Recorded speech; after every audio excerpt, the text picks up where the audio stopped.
I'm on a mission to sail solo non-stop around the world, and I've been searching for the perfect boat to do it in for over a year now, but I just can't seem to decide which is the right one for the job.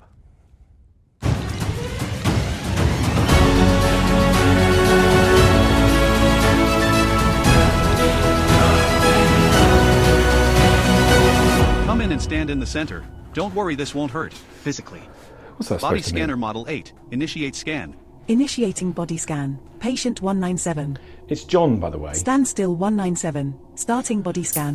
Level 1 complete. Level 2 complete. Scan complete. Conditions identified. Turn around, please. Spinal stenosis C4 to C6. Possibly also in lumbar region under investigation. Ulcerative colitis. Turn around, please. Osteoporosis, heart abnormality, under investigation, osteoarthritis, gallstones, kidney stones, tests indicate probable autism, Dupuytren's contractures, prior musculoskeletal injuries. Missing lateral incisor, asymmetrical auricles. What's that supposed to mean?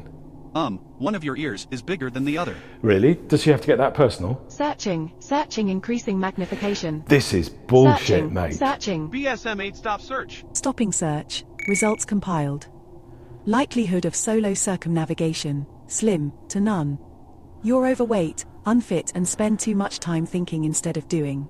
But what If you were serious, you would get up and do some exercise to start rebuilding your bones. But what It's been a year and you still haven't got your feet wet. What if? What if this? What if that? You're just finding ways not to start. Get a boat. Seriously, John. It's time to take a shit or get off the pot. Really? Can she talk to me like that? I mean... Next patient.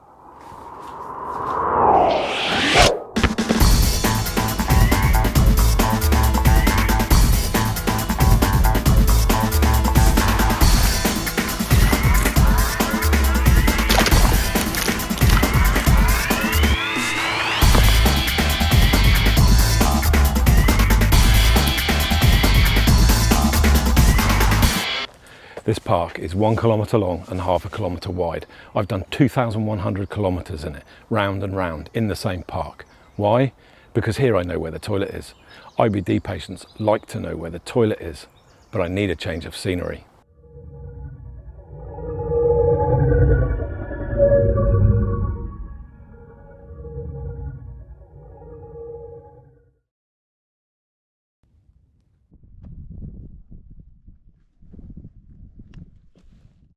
And for me, this is one of the biggest problems of living with chronic illness, especially one like inflammatory bowel disease, which comes with a high risk of public embarrassment.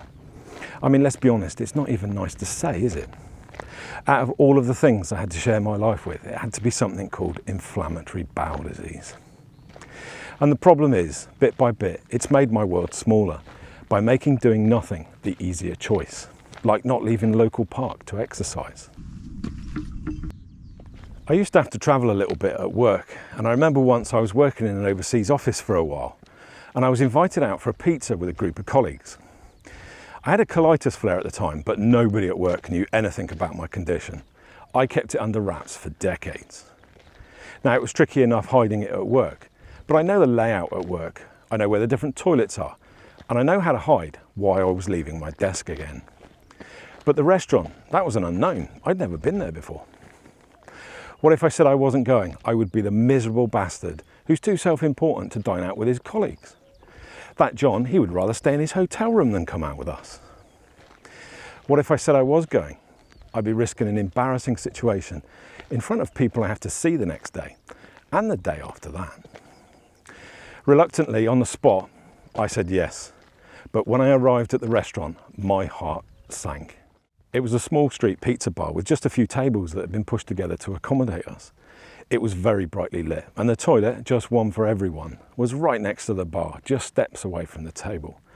And I spent what felt like the whole night going to it, standing up in the middle of eating again, walking past the bar staff again. There was no hiding where I was going from anyone. And I couldn't shake the feeling that everybody was talking about me and thinking, what's wrong with him? So the following week, when the next invite came, what's the better choice? What if I have to relive the nightmare again? What if I make up some lame excuse that everybody would know wasn't true?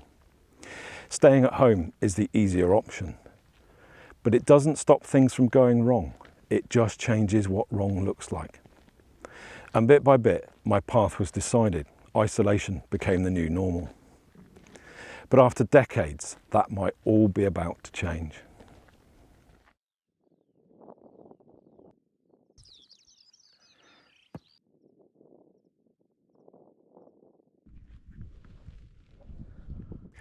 We've started to talk about surgery, and the surgery we're talking about is the complete removal of my colon, another word that I don't like using.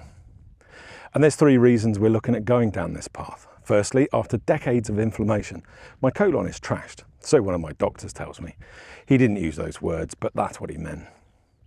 Secondly, I've been having a long-standing colitis flare for 18 months now. But it's a strange one because even though my inflammation markers say that I'm flaring, my symptoms don't match a usual flare.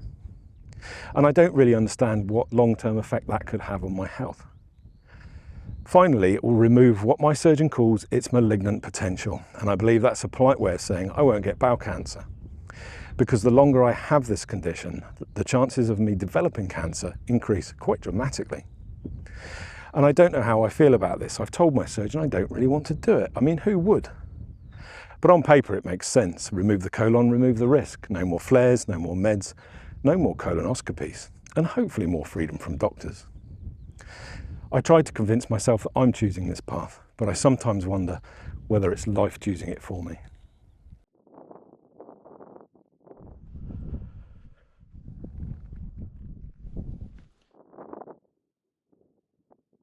And for a while I could see that this sailing thing, it could actually happen if I trade one of my organs for the freedom to sail. And then wallop, I'm told that I've got osteoporosis, back in the system, back to square one. But the problem is I don't really understand what this means for me sailing full stop, let alone sailing around the world. I don't know how fragile I am, like am I made out of glass now? And I don't qualify to see a specialist about it, so I'm left trying to figure it out on my own. What I do know is that impact and weight-bearing exercise, such as running and weight training, could, to a certain extent alongside the treatment, rebuild my bone density. But how dense do they need to be before I can go sailing offshore? Now I know that this is a dangerous challenge, sailing solo, non-stop around the world. Things will go wrong. But what if it's not just the boat that goes wrong? What if it's not just the weather that goes wrong? What if it's me that goes wrong? What if I break a bone in the middle of the ocean? That's a huge fear. The thought of it genuinely terrifies me. But these exercise needs also creates a new conflict. Running isn't so easy on a small sailboat. What if I can't get ashore to exercise regularly? Weight training, it could be possible, but what if there's not enough space? So just like that, life has rolled the dice again, and a new path has appeared.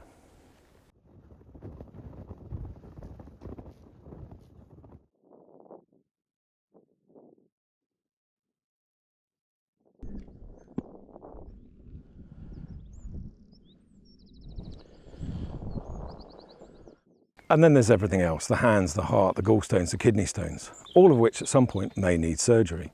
That's a lot of surgery. I've also got old sports injuries that still cause problems today, not to mention the missing tooth and the big ear. I'm also no spring chicken, and I've got to confront the reality that we've all got to confront at some point. Getting old. I'm running out of time to do this. And all the what ifs start to stack up, and just thinking about it all becomes exhausting. Like, what if I can never really break free from the healthcare system to lead the life that I want to lead?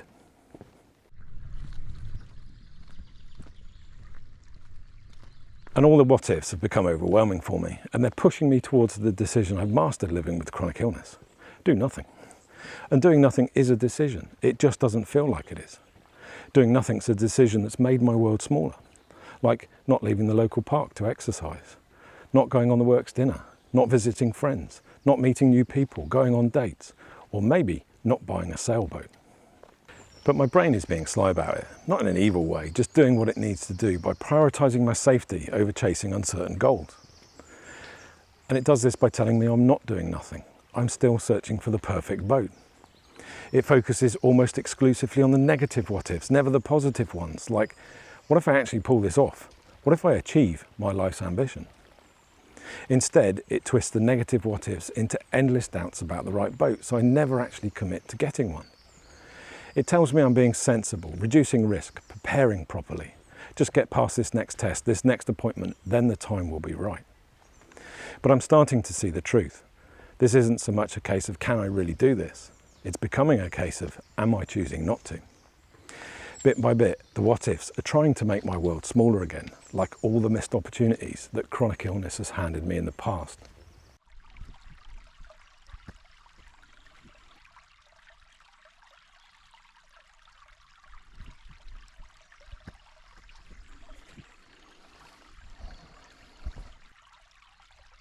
So it seems like I'm at a bit of a crossroads, and these seem to be my choices.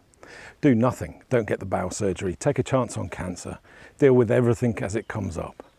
The sailing dream will die quietly a second time. It's the easy decision, requires no real thought, commitment or energy.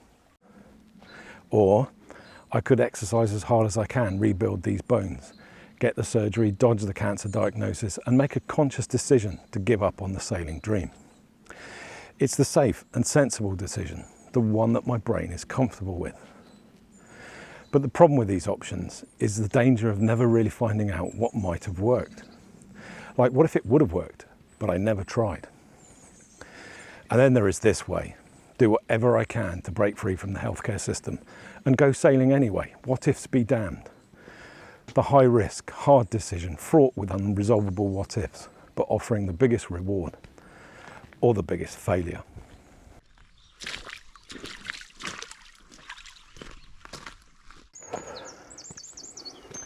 The truth is there is no perfect boat, but searching for it means I can keep deflecting the what ifs.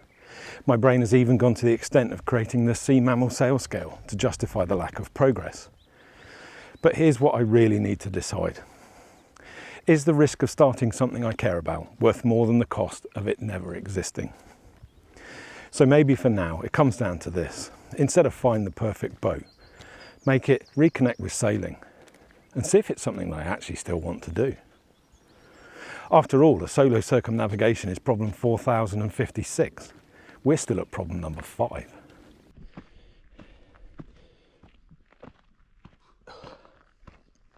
It seems like it's a bit of a crunch moment. I can't solve uncertainty. I can't silence the what ifs. But can I handle what happens even if I can't control it? And if I fail to make it around the world, would the journey trying be worth it anyway? Time to John, take a shit we all or know get you off are the going to pot. do it. Just get off the pot.